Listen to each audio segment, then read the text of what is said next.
Afrique, nouvelle édition, bienvenue à tous. D'abord, le Tchad, peine d'emprisonnement pouvant aller jusqu'à 15 jours et une amende de 2000 francs CFA. Voilà ce qu'encourent les personnes qui ne respectent pas l'obligation du port de masque de protection dans les lieux publics. Cet arrêté du ministre de la Défense et de la Sécurité est entré en vigueur dimanche 10 mai. En fin de semaine dernière, les autorités tchadiennes ont rendu le port du masque obligatoire pour empêcher la propagation du nouveau coronavirus. Mais la mesure a été très peu respectée dans les rues de la capitale. Au Niger, les autorités ont confirmé la réouverture des établissements scolaires pour le 1er juin prochain sur l'ensemble du territoire national. Annonce faite lundi à Niamey par le ministre de l'Enseignement supérieur qui a précisé que les apprenants auront besoin de 45 jours pour finaliser le programme de l'année. Après interviendront les différents examens BPC, Bac, BTS, entre autres.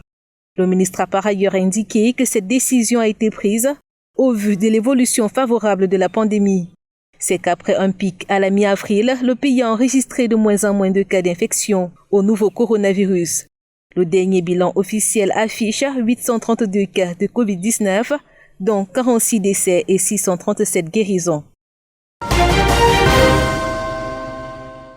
Au Sénégal, le président Macky Sall a annoncé lundi un assouplissement des mesures restrictives adoptées pour lutter contre la Covid-19, notamment la réduction à partir de ce mardi des horaires du couvre-feu qui seront désormais de 21h à 5h au lieu de 20h à 6h, et la réouverture des lieux de culte. En outre, le chef de l'État sénégalais a confirmé la reprise des cours pour les élèves des classes d'examen le 2 juin prochain. Les marchés et les commerces contraints de n'ouvrir que quelques jours par semaine ne devront plus fermer qu'une seule journée pour le nettoyage. Les restrictions imposées au transport public sont aussi allégées. Si ce n'était pas Madagascar et si c'était un pays européen qui avait découvert ce remède, est-ce qu'il y aurait autant de doutes? Je ne pense pas. C'est en ces termes que le président malgache André Rajoelina a balayé d'un revers de la main lundi les critiques sur l'efficacité du Covid organique sur le traitement du coronavirus. Lors d'un entretien accordé à un duplex à 2 médias étrangers, il a dénoncé une attitude condescendante envers la médecine africaine. Donc aujourd'hui, je ne comprends pas pourquoi autant de questions, pourquoi autant de problèmes. Mais le problème aujourd'hui avec le Covid Organics n'est pas sa formule. Ce ne sont pas des études cliniques qu'on fait semblant de ne pas connaître. On dit du mal sur ce produit, sur le Tambave CVO, alors qu'il ne fait que du bien et qu'il ne sauve que des vies actuellement. Dans cette bataille, on veut nous freiner, on veut nous décourager, voire même nous interdire d'avancer. Dans le reste de l'actualité, en République démocratique du Congo, le procès de Vital Kamerhe, chef de cabinet du président congolais, s'est ouvert lundi à la prison de Makala, devant le tribunal de grande instance de Kinshasa. En détention préventive depuis le 8 avril, Vital Kamerhe a comparu avec 2 co-accusés pour le détournement présumé de quelques 50 millions de dollars destinés au financement des travaux publics dans le cadre du programme des 100 jours marquant le début du quinquennat de Félix Tshisekedi. Après environ 2 heures d'audience, le président du tribunal a renvoyé le procès au 25 mai pour la poursuite de l'instruction tout en indiquant que le tribunal se prononcera sous 48 heures sur la demande de remise en liberté du directeur du cabinet du président congolais.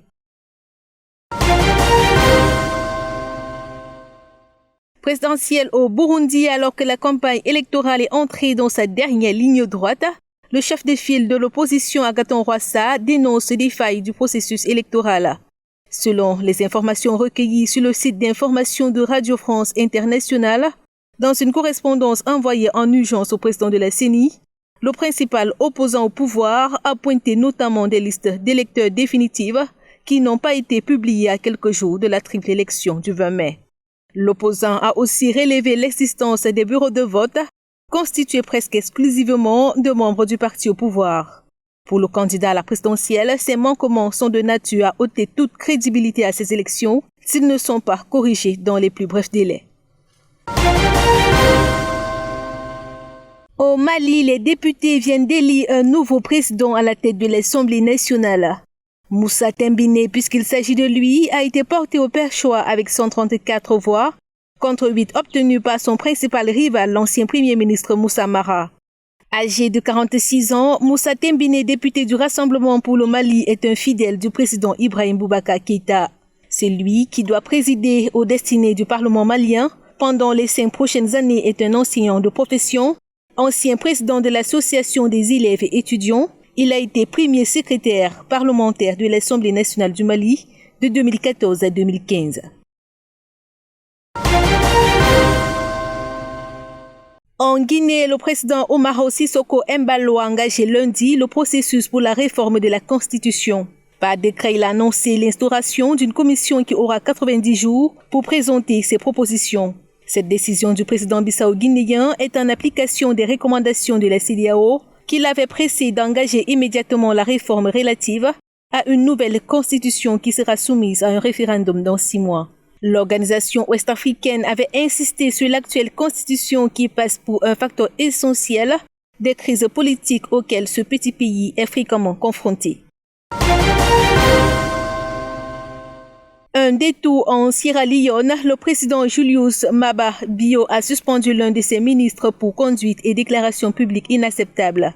Sekabou Koroma, ministre de la province du Nord, fief de l'opposition, est accusé d'avoir menacé de briser les jambes et de tuer des opposants après une série de violences dans le pays qui a fait 11 morts au cours d'une tentative d'évasion de prisonniers dans la capitale Freetown après un cas déclaré de coronavirus.